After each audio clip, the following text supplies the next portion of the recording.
कहो हाँ हजमान हुए हुए कटिए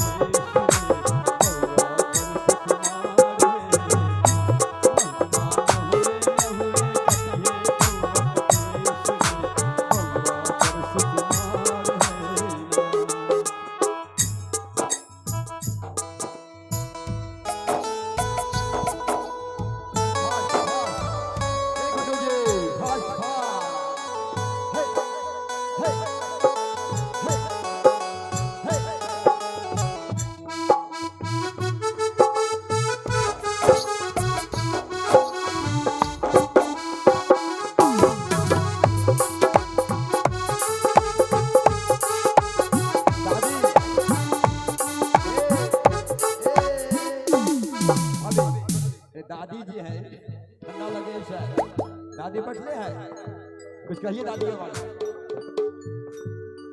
नैहर में नौता पठलिए के बहिना नैहर में नौता पठलिए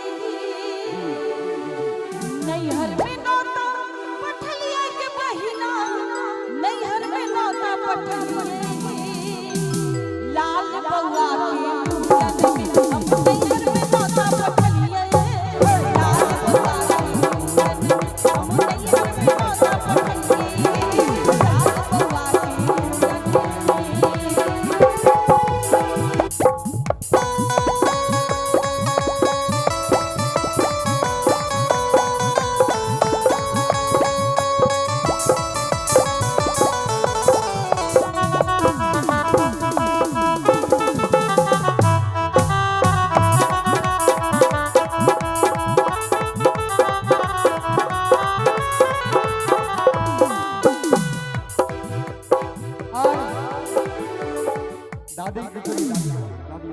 सबसे लास्ट में बउआ के मम्मी पापा को 1100 बोले हुए हैं बउआ के पापा जो हैं और बउआ के मम्मी 1100 रुपया देंगे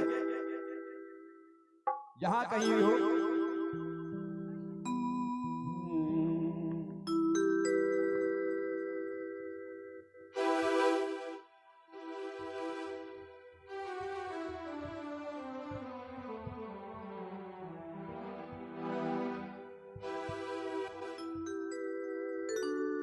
आज सुबह घड़ी जगमुराना आज सुबह घड़ी जगमुराना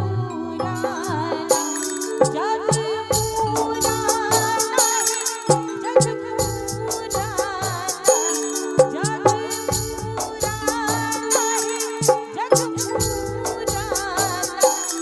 आज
आज शुभ घड़ी जगमुराना।